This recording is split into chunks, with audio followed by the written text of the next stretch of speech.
Ler e escrever hoje, Ailton, é um ato de insistência. Ser leitor, ser escritor no Brasil, é nadar contra correntes, correntezas. Eu vejo que sim, porque nós estamos atropelados pelo espetáculo da realidade social, das linguagens que aparecem por aí, das imagens, certo? Sim. Então, no sentido da escrita, a escrita e a leitura já vem num processo de desgaste há muito tempo. Mas a gente disser assim, vai acabar, eu não creio nisso, certo? Eu não creio nisso. Porém, nós temos que ver a questão dos caminhos, né? A questão da escritura, desde o final do século XIX, ela vem sofrendo reveses. Né? E aí depois tem o surgimento da questão da grande mídia, né, de tudo, dos grandes suportes eletrônicos, internet, hoje você tem o WhatsApp, você tem, sobretudo para a questão da juventude, né? Ela é muito mais complicada e um dos canais da leitura, Rogério, sempre foi a escola. Sempre. Um dos canais da leitura, de formação de leitores, sempre foi a escola. Sempre foi. E as bibliotecas, né, evidentemente, com as suas campanhas e tudo, mas a escola, ela é o centro de formação. Só que a escola tem sofrido vários reveses. Bombardeios, inclusive oficiais. Porque se nós pensarmos hoje nos documentos oficiais, eles varreram a literatura do currículo. Pois é. Hoje o que você tem é a linguística aplicada aos gêneros. Então, você estuda ali como o poema, como a receita de bolo, como a música, como, sabe, a publicidade. Sim. Então, a questão dos gêneros textuais, né? Não estou reclamando disso, não. Agora, só que muitos professores, hoje, inclusive, eles já abandonaram essa ideia da literatura, entende? Nesse sentido, sobretudo da poesia, tá? Isso é terrível, então, né? Se nós formos ver, isso é terrível, né? Terrível. Agora, isso não vem daqui também, vem de um outro patamar. Sim. A questão se você for ler os parâmetros curriculares, você vai ver que a literatura ela foi tirada praticamente da forma como ela existia. Claro, havia muito enfoque sobre a história da literatura, em vez da leitura, certo? Das obras. Mas hoje não se pensa a leitura nessa questão, por exemplo, da transfiguração do ser, das representações, dos simbólicos na escola. Se pensa apenas como gênero literário. Então isso tem prejudicado. Fora que por exemplo, o estudante, ele está ali com o celular, é outra coisa, entende? E também, claro, pode servir como canal, mas isso não acontece. Então a literatura tem sofrido, a leitura literária especificamente, duros golpes, né? Duros golpes. Duros golpes, porque claro que a gente não pode pensar na leitura apenas como literária. Não, né? Exato. Mas nesse sentido da leitura literária, ela tem realmente sofrido aí vários golpes nesse sentido dos próprios currículos, da formação universitária. Se você for perceber a formação universitária hoje, também as grandes universidades, o foco é sempre a linguística. Linguística, a linguística não é a linguística que se estuda. Essa linguística não é a linguística que vai impulsionar a leitura. Seria uma outra coisa. Existe uma necessidade hoje de se repensar a própria visão da literatura a partir das universidades, das escolas, né? E de tudo, inclusive dos contatos, porque há sempre aquela ruptura, né? A ruptura entre o produtor e o leitor. Essa ruptura terrível, e é muito difícil hoje você, por exemplo, poder fazer esse trânsito, apesar das teorias e apesar dos discursos, mas é difícil hoje ter esse trânsito entre, por exemplo, aqueles que estão produzindo ali e a escola, certo? Então, a escrita, nesse sentido, a escrita e a leitura, elas vão permanecer, mas hoje você sabe que o escritor, a grande maioria escreve mais para os seus próprios pares do que realmente para um grande público. Então a formação se dá através desses grupos de pares, né, e pares. É isso. E a escola, como você falou, que deveria ser esse lugar por natureza, né, onde Sim, as obras vão partir de lá, assim, um start para os leitores que vão ser formados ali, né, e não só a leitura da obra de quem produziu, do escritor, mas também o começo de uma compreensão do que está ali envolvido, né? Da riqueza da imaginação, né? Convenhamos, eu vou te falar um pouco, por exemplo, da minha experiência, certo? Como professor. Colocar hoje um aluno para ler Machado de Assis, ou aquela literatura do século XIX, ou mesmo do século XX, a primeira pergunta que ele te faz é: eu não posso ler tal coisa? Sim. Quer dizer, uma coisa aqui, atual. Aí que você, como democrático, você diz pode, leia.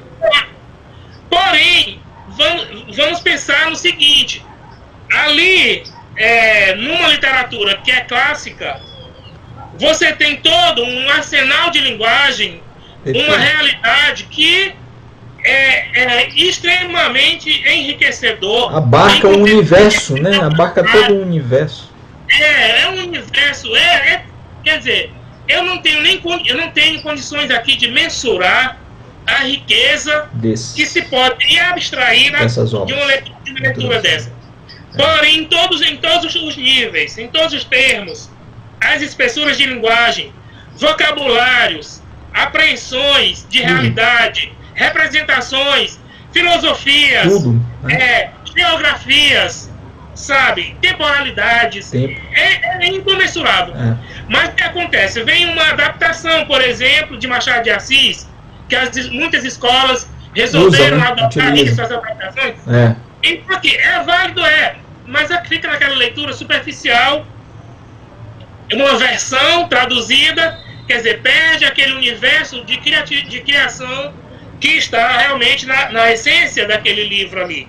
Aí, quer dizer, então, eu não posso hoje, apesar de tudo, tolher o aluno de ler o que está à mão. É um livro sobre uma série vampiresca, entende? Um best-seller, sabe? É algo que virou filme. Então, assim, existe esse tipo de leitura. E eu vejo, às vezes, alunos com esse tipo de livro na mão, é claro, sabe? Mas na hora que você quer transportar um pouco para uma leitura mais condensada e às vezes de uma linguagem realmente mais formal e mais difícil, então ali você vai ter um trabalho entende? E talvez você não consiga realizar. Não consiga realizar satisfatoriamente. Então esse que é o problema hoje. Nós estamos hoje realmente diante de um problema nesse sentido.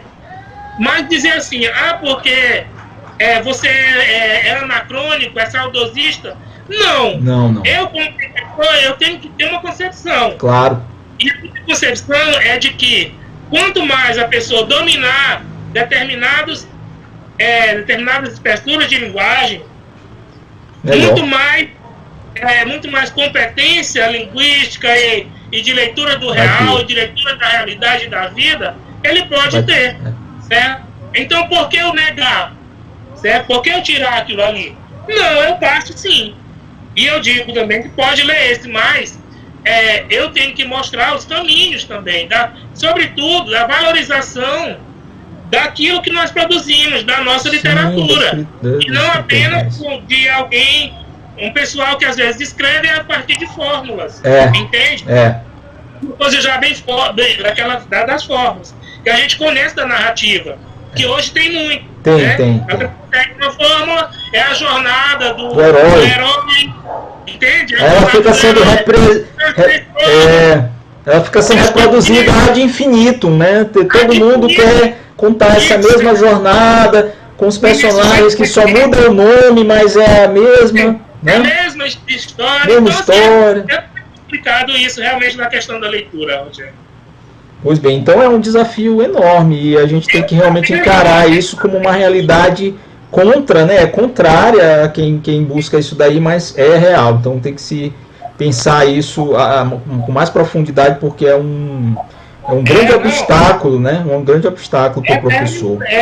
Constantemente, preciso pensar constantemente isso. Constantemente. Ailton, papel da crítica literária hoje, você acha que ela precisa também se adaptar a esses novos tempos, empregar uma outra forma de análise ou disposição dessa análise mais próxima de quem lê? Né? Por exemplo, eu conversei há pouco com o nosso querido José Neres, professor José Neres, ele falou, eu perguntei para ele algo nesse rumo, né, também, sobre os escritores que também são críticos, e ele falou mais ou menos algo nesse sentido, né, que ele acha que a crítica hoje não pode basear-se nos parâmetros daquela crítica mais requintada e hermetista. Você acha que a crítica também precisa adaptar-se a esses tempos agora, na sua linguagem, para quem ela fala, como ela expõe, como ela analisa, para quem eu estou entregando o meu texto de crítica literária para o leitor do jornal, né, que já não tem mais crítica literária praticamente nenhuma em jornal, ou é para outros críticos, ou é para o público mediano? Você concorda com essa visão que tem que se adaptar? Certo, você realmente hoje me trouxe questões capciosas, né? Uma das questões, desculpa, talvez mais difíceis de se tratar hoje é a questão da crítica, né? Mas pensando em algo que se possa responder e pressupondo que essa crítica possa existir, sim, certo? Que essa crítica possa ser feita. Então, realmente,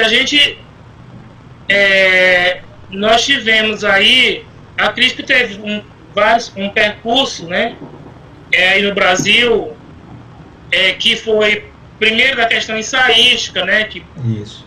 Tinha já isso que você fala, dessa participação maior, dessa linguagem mais que possibilitava uma maior apreensão, certo, por parte do leitor, né? Mas era uma crítica realmente, grande parte dela impressionista, certo? Depois veio com a Afrânio Coutinho, por exemplo. Grande Afrânio Coutinho, baiano, né? Exato. Aí já vem essa questão de uma crítica, né, da crítica a partir realmente dos processos mais formais, certo? Dessa leitura, e aí a crítica passa muito para a mão da universidade, da crítica universitária, e aí nós já temos um outro problema, que é o problema do jornal. Sim. É o problema do jornal e seu mercado, que o jornal conservou até um determinado momento um espaço para que fosse feita essa crítica, e depois foi acabando com ela, certo? Foi acabando não com a crítica, mas com o espaço. Com o espaço para a crítica. Para a crítica, exato. A gente tem, por exemplo, a questão também dos suplementos, né? Que sim, foi uma solução que o jornal encontrou para suplementos literários, suplementos culturais, né? Suplementos culturais, né? E, na verdade, aquela ideia dos grandes críticos dos jornais, quer dizer, de ter um crítico fixo ali, isso, no Jornal do Brasil, etc. Isso. Então, isso também encerrou-se, né? E o próprio jornal agora, ele já está se buscando também responder às suas próprias questões, nas quais a crítica passa muito longe. Longe demais. Então, Rogério, tem esse problema. Esse é um ponto, certo? O espaço dessa crítica, onde se fazer, né? Que hoje, evidentemente, eu acho que o maior foco hoje dessa crítica pode ser através realmente dos blogs e dos canais de internet. E das revistas literárias eletrônicas, né? Das revistas eletrônicas. Obrigado, isso, das revistas literárias, que realmente tem sido o grande canal, né? As revistas eletrônicas têm sido o grande canal dessa crítica, certo? Hoje agora, uma outra coisa é a questão da própria crítica em si. Que crítica que se faz, certo? Qual é a crítica que está sendo feita? Porque, na verdade, não se faz crítica, né? É porque talvez haja até uma impossibilidade de fazer crítica. A gente aqui teria que entrar na história da crítica. O que é a crítica? Em que ela pode se pautar realmente para criticar?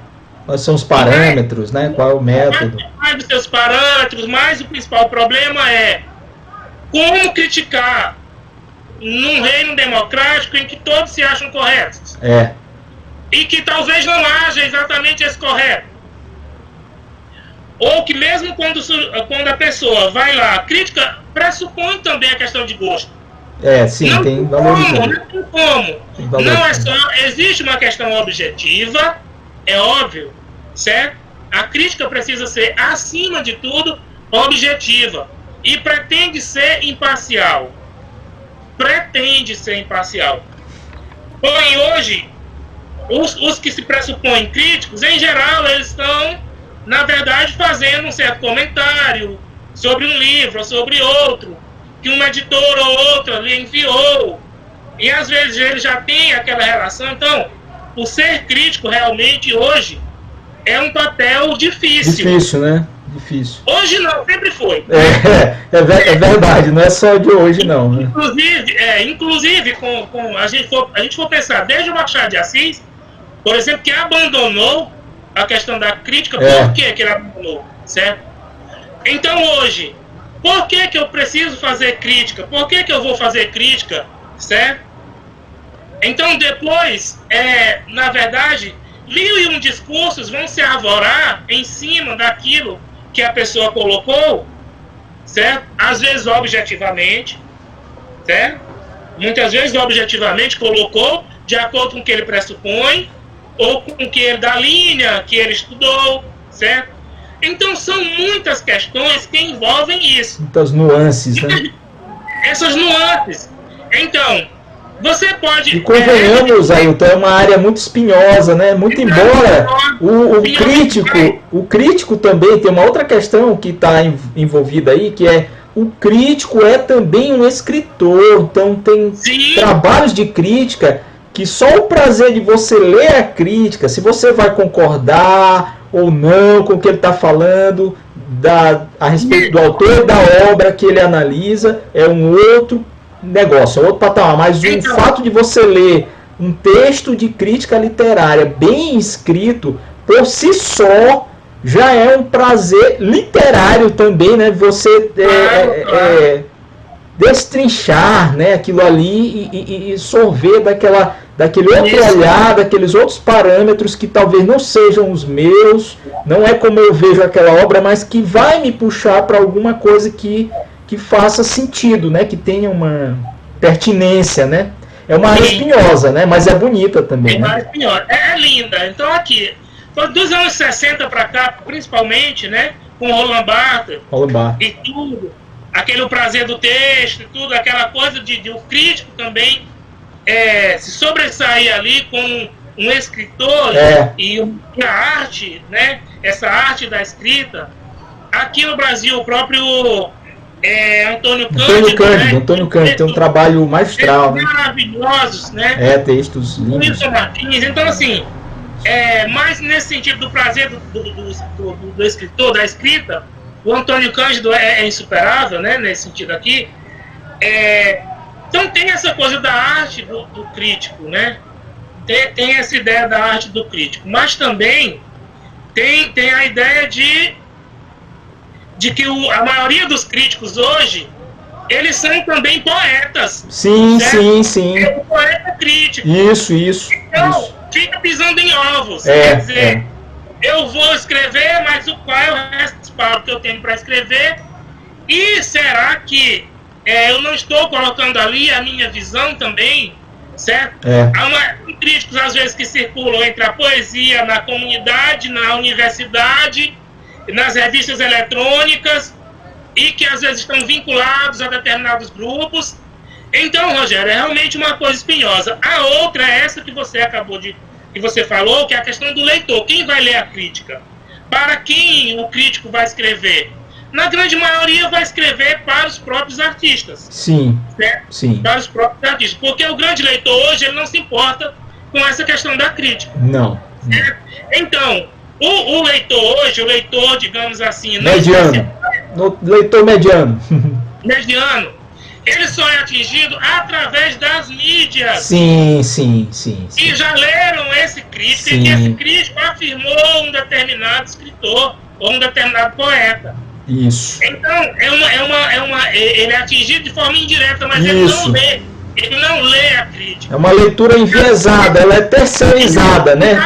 O outro lê o que eu vou ler para dizer que aquele lá é bom. Olha, esse aqui está dizendo que aquele lá é bom e que eu posso comprar esse produto porque ele já falou que ele leu.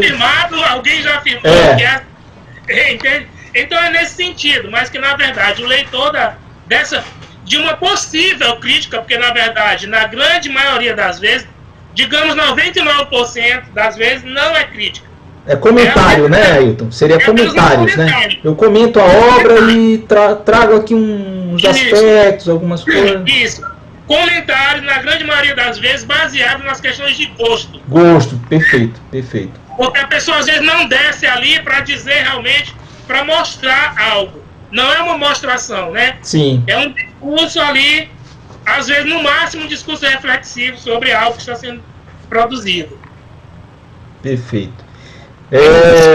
Mas esse tema é outro tema também que dá um seminário. Outro tema que cabe. Nossa, muito. Tem muita coisa aí. Será que a grande luta de nossas vidas é ter independência de consciência, autonomia de pensamento, para nos livrarmos desses ruídos e dessas imposições históricas do momento, que às vezes querem que você, escritor, escreva dessa maneira, porque são as implicações do momento, você tem que escrever assim? Será que é um desafio para quem escreve hoje? A autonomia do pensamento, é ter essa independência, essa consciência? Rogério, você tocou no outro ponto fantástico, porque a cada momento existem as suas pressões. E o poeta em si, ele não pode dizer que ele está infenso, ele está livre dessas pressões do momento, certo? Da escrita de determinados momentos. Mas o verdadeiro poeta é aquele que realmente pode abstrair essas questões do momento e construir a sua estrada, construir a sua temporalidade. É isso que eu penso. Então, existe realmente essa verdadeira luta com as pressões do momento. Por exemplo, agora, a ideia é que eu devo fazer parte de um determinado grupo e que eu devo escrever de uma determinada maneira, seja de direita, seja de esquerda. Hoje, no momento que a gente vive agora, existe essa pressão, né? A gente sabe que existe essa pressão pública, mas o poeta precisa ter sua autonomia e os outros poetas também precisam entender que cada um de nós tem a sua singularidade, a sua autonomia. Que eu não preciso estar de um jeito ou de outro, escrever dessa linha ou de linha X ou linha Y, mas que eu preciso procurar a minha voz. Perfeito. Como ser humano, como poeta, como cidadão, né? Como cidadão, com todos os direitos Sim. que todos os outros têm de me cobrar, certo? Então essa é a grande luta, é uma das grandes lutas realmente do poeta, é ceder ou não ceder aquela linha. É claro que as coisas também te angustiam, o contexto também te angustia, claro. Né? As injustiças sociais te angustiam, as cobranças, tudo, claro. A sobrevivência, tudo isso pode ser transfigurado em poesia, na forma do seu projeto de poesia. Pode ser transfigurado. Mas é isso, mas o poeta precisa estar consciente de que ele está com um pé neste tempo e com um pé fora deste tempo, no sentido de visualizar o geral, visualizar o todo, certo? Não ficar, então, não ficar preso a essas amarras, né? Às vezes. De ter a sua, de ter a sua autonomia. Perfeito, isso aí eu acho que é crucial. Ele não vai ser um autor, ele vai ser um seguidor de linhas. Pois certo? Ainda tem isso. De vertente. Como construir a sua singularidade se você tem que ceder toda hora ao canto da moda, né? É muito complicado isso para quem produz alguma coisa intelectualmente, é muito complicado. Eu acho isso aí muito difícil. Ailton, a gente está encaminhando para o final, já temos 2 perguntas aqui, agradecendo desde já, mas a gente ainda vai conversar mais um pouquinho. Papo muito bom, com certeza espero que todos os que assistam aqui repliquem, compartilhem, comentem essa nossa conversa. Muito agradável. Sim, claro. Ailton, qual a importância de ler os clássicos? Uma pergunta mais antiga do que nós dois juntos. Mas é sempre bom retomar essa pergunta, né? Aquela clássica pergunta. Qual a importância de ler os clássicos hoje, que ninguém quer ler os clássicos? A gente abandona, mais ou menos, ou ainda tem peso em cima de quem lê e quem não lê? Não é ler tudo, né? Porque nós nunca vamos ler todos os clássicos, mas pelo menos aquelas obras referenciais, aquelas que marcam épocas, né? Eu acredito, Rogério, que para nós que lidamos com a escrita, com a leitura e com a escrita, né? Eu acredito que a importância é a importância de saber qual é o nosso caminho. Um deles é esse, porque se eu me proponho a ser um lavrador, eu preciso saber como arar a terra, certo? A lua boa para plantar, eu preciso saber essas coisas. As melhores sementes. Enfim, as ferramentas. Se eu sou um médico, eu preciso estudar a literatura da medicina. Isso. Se eu sou um físico, eu tenho que estudar Isaac Newton no mínimo, Nicolau Copérnico, etc. Entende? Se eu sou um filósofo, eu tenho que buscar quem? Descartes, Platão, Sócrates, Aristóteles, Kant, Hegel. Ou seja, esses são os clássicos. São aqueles homens que fizeram grandes obras e que são modelares. Certo? Então, esses são os clássicos e que eu preciso conhecer para não cometer bobagem nem burrice. E para saber até onde já foi a literatura, qual foi o caminho e qual será o meu agora. Então, essa é a grande importância dos clássicos.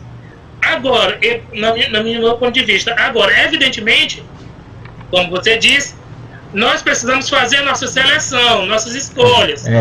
Nós não vamos dar conta de tudo, certo? Mesmo que nós tivéssemos, sei lá, quantos anos, 12, 11 adolescentes, nós não daríamos conta de tudo, é muita coisa. Precisaríamos de umas 50 existências. Exato. Então, precisamos fazer escolhas, fazer o nosso pai Delma, né? Sim. Fazer a nossa seleção, pensar na questão de linhas. Linha. Bom, todos os clássicos seguem determinados rumos. Então, eu tenho que saber ter ciência dessas coisas para poder fazer a minha literatura. Como é que o cara quer ser poeta sem ler os clássicos? Nenhum. Entende? Quer ser um grande poeta sem ler um grande poeta. Pelo menos um. Para saber, pelo menos um. Para saber onde ele já foi. Sim, certo? Sim. Saber o terreno que ele está pisando, o solo, o chão, né? Esse cara fez isso, mas eu vou por outro caminho. Eu vou para cá, eu vou. Sim. Certo? Ele foi para Marte, eu vou para, sei lá, Saturno. Então, é mais ou menos nesse sentido, né? Que eu acho que a gente precisa ler os clássicos. Sim, sempre.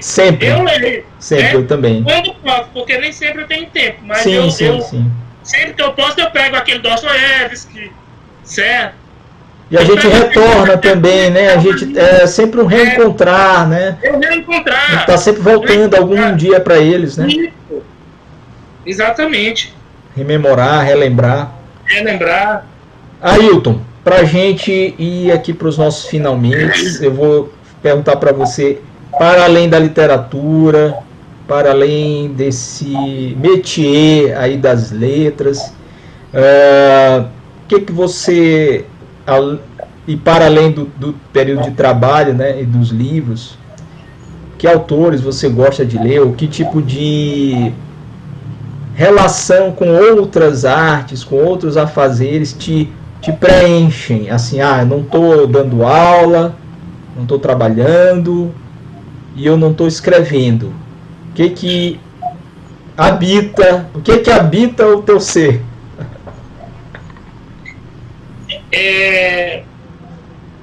Por exemplo, eu tenho muito apreço pelas artes plásticas, pelos museus. Sim. Certo? Eu tenho muito apreço, não só pela questão, por exemplo, da natureza, né? Sim. Até porque a minha região é sempre uma região muito, muito ligada à natureza. Então, eu me acho um cara em trânsito o tempo todo. Em trânsito, no sentido de que eu, por exemplo, não tenho lugar de origem e não sei qual será o lugar último, mas eu estou sempre nesse meio, mas esse meio inclui, por exemplo, a natureza e a urbanidade, mas meus espaços são sempre muito naturais.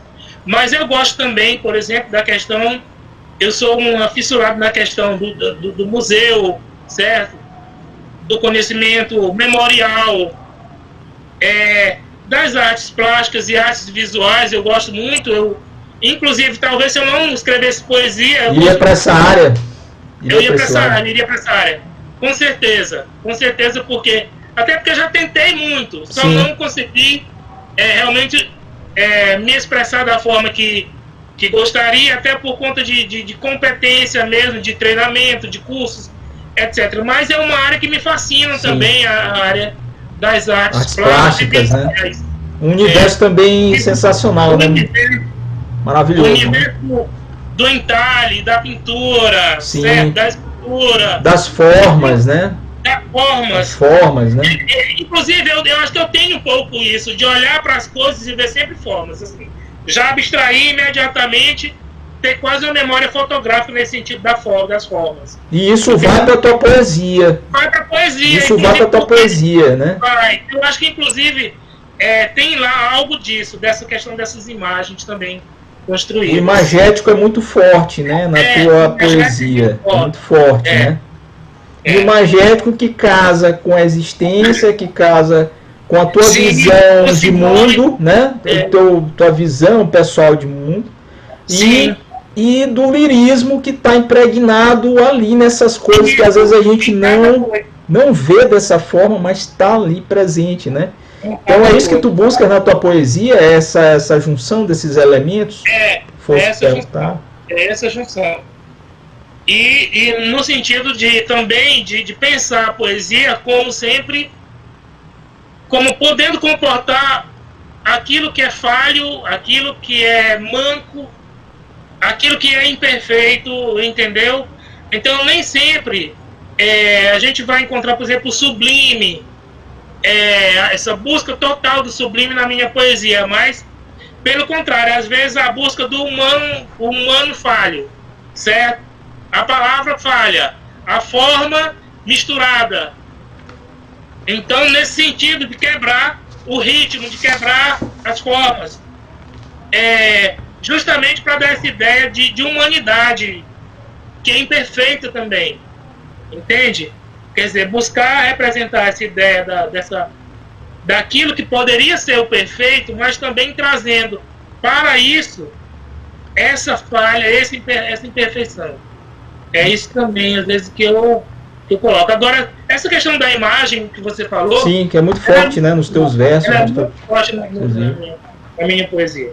Mas vem desde o início ou foi algo que você desenvolveu com o passar do tempo? Teu olhar, esse teu olhar que aparece nas tuas obras, ele foi desenvolvido, óbvio que a gente desenvolve, né? A gente vai afinando, né, o instrumento. Mas ele já veio contigo desde a primeira obra, ou ele foi uma descoberta, você foi encontrando isso? Não, eu acho que veio desde a primeira obra, porque, inclusive, um colega meu falou que a minha poesia tem um pouco do mítico, nesse sentido de criar um espaço mítico, mesmo cotidiano, dentro da poesia. Porque quando eu vou escrever, eu penso sempre assim, eu penso sempre no universo, no mundo, que é esse mundo de trânsito, de passagem, imagem, né? De passagens e tudo. Então aparece isso, mas isso foi mais desenvolvido mesmo. Foi algo que foi se aprimorando, digamos assim. E traz pra gente uma coisa que você falou que eu acho assim muito importante e que às vezes a gente não se dá conta, ou melhor, a gente esquece, na verdade, que é essa busca que quem faz poesia tem pela questão do belo e do sublime, né?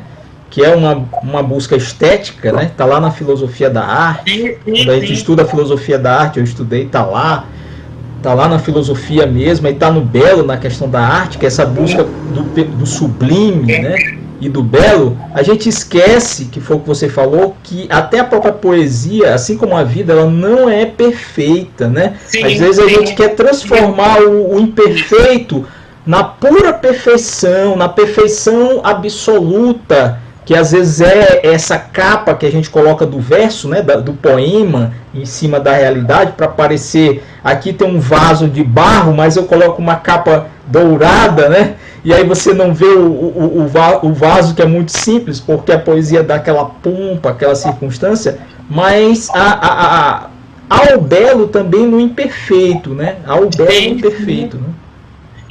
Por exemplo, entre o clássico, não um clássico, mas entre o clássico retilíneo e um barroco sujo, eu estou mais para esse outro lado. O barroco, sim. Eu vejo mais esse lado, que ali aquela mancha, sim, pode constituir uma outra coisa, um sentimento, entende? Uma espiritualidade que surge dali. Então é nesse sentido que eu vejo que é possível se trabalhar as duas coisas, sabe? Esse sublime e esse cargo, digamos assim, né? Esse carga do Manuel de Barros é interessante. Então, nesse sentido aí, eu concebo a poesia mais assim. E você faz isso muito bem, já nos trouxe de várias formas. Eu vou ler aqui para a gente terminar e para eu passar a palavra para o nosso convidado especialíssimo de hoje, dessa conversa longa, duradoura, interessante, rica. Um exemplo de uma das obras de autoria do nosso Antônio Ailton, que a mim diz muito, assim, eu tenho um apreço por essa obra aqui, Compulsão Agridoce. Sim. E tem um poema que fala, dentre outros tantos, dessa obra, que eu acho que ela tem umas sutilezas, um apuro e uma beleza dentro dessa proposta filosófica que ele colocou aí, da imperfeição, mas que também tem o belo, né? Em contradição, tem aqui um desses exemplos, quando ele fala do pensar também na poesia. Há a bobagem generalizada que a poesia mata o pensamento, mas dentre os que conheço, só Alberto podia sem pensar ouvir o vento. Ele mesmo, deserto repensado, nada fruto de duplo sentimento, quando a corda do arco retesado fez da lua seu lago esvaziado. Pensar é fundamento, não razão, do mesmo modo que a poesia não é símbolo sem alegoria. Poesia não é tampouco tradução, é outro modo que tem a consciência de preencher buracos da existência. Então eu vou terminar aqui essa nossa conversa falando como filósofo que eu concordo 100% com esse, não só com o teor da poesia como todo, mas esse fechamento, que é aquele irmanamento, aquele toque, aquela linha tênue que tem entre o pensar poético e o pensar filosófico, que a poesia, de fato, ela também é outro modo de preencher esses buracos da existência, assim como a pergunta filosófica pelo o que é a vida, o que é o mundo, o que é Deus, o que é o homem, né, que está nessa base dessa busca aí da filosofia, para preencher esses vazios, essas lacunas. E aqui você traz no seu poema que também a poesia faz isso, né? Também ele preenche esses buracos da nossa existência. É isso, muito obrigado. Belíssima a sua leitura. E obrigado também pela escolha do poema. Eu vou ler também, vou fechar aqui. Pois não, fica à vontade. Com um outro poema, desse livro, o livro Serzi. Serzi. Não sei se está dando para ver bem, que é o meu último. E eu vou ler um poema que também traz um pouco dessa questão do pensamento, de algo que nós já discutimos aqui, sobre a questão desse conjuro de egos, né? Dessas vivências nossas, do nosso nos deparar com o outro, com as nossas angústias, com o mercado, com a criação. Chama-se Escada para o William. E no caso aqui, William Carlos Williams. Seria William Carlos Williams. Mas eu coloquei apenas Escada para o William. E por causa do fechamento do poema, que faz uma referência a um poema do William Carlos Williams. Ok? Certo. Mas o poema Escada para William diz o seguinte: deixamos uma palavra e estragamos outra a cada linha tortuosa por onde vamos. Antes de partir, deixa-me um degrau para que eu sonhe. Deixa-me roteiros para uma escada, para este meu golpe na coxa, que me faz arrastar pesos mortos entre panes e facas. Faz-me acreditar que somente o mundo, este ser escuso e abstrato, somente ele, não nós, é um conjuro de egos, arbítrios, intenções espúrias. Que tua palavra, ó vida, assim como meus braços, pernas e olhos, sejam um troco que dedico aos corpos que não conheço, para torná-los capazes de andar de triciclo e ler poemas como aquele em cujo centro deixei, ou alguém deixou, um carrinho de mão. Então é isso, Escada para o William, justamente essa ideia aí dessa ideia de que a gente deixa uma palavra, mas estraga outra. A cada vez que nós escrevemos uma coisa, nós estamos derrotando outra, certo? Então é essa ideia aí do Escada para o William do Serzi. Então, meus amigos, amigas queridas, vocês estiveram aqui conosco, essa conversa maravilhosa com o escritor, o poeta, nosso querido Antônio Ailton. Antônio Ailton, só tenho a agradecer pelo tempo que nós passamos aqui, quero agradecer de coração mesmo, e espero que num futuro não muito distante a gente retorne para fazer outras conversas sobre outros temas também tão bons quanto esse. Muito obrigado. Tá certo. Então, muito obrigado também, Rogério. Obrigado a cada um que assistiu até aqui, porque eu sei que a gente teve um tempo extenso, mas um tempo muito produtivo. Com certeza. Alegre, né? E que a gente pôde, de certa forma, discutir um pouco alguns desses assuntos. Claro que tem muita coisa para ser discutida. Nós vimos aí. Quem nos seguiu até aqui, Rogério, viu tanto de coisas que tem para ser falado. Ainda, né? Ainda. E tudo mais que foi muito boa a nossa conversa, tá? E eu te agradeço mais uma vez e agradeço a todos aqueles que estiverem assistindo até aqui no seu canal, tá certo? Então, muito obrigado também pelo convite. E estamos aqui a qualquer momento e tudo, a gente pode retomar nossas conversas, claro, porque são sempre enriquecedoras. São sempre produtivas para todos nós. Com certeza. Eu também sempre aprendo muito. Então, muito obrigado. Então, meus amigos e amigas, ficamos por aqui. Até o próximo vídeo. Muito obrigado.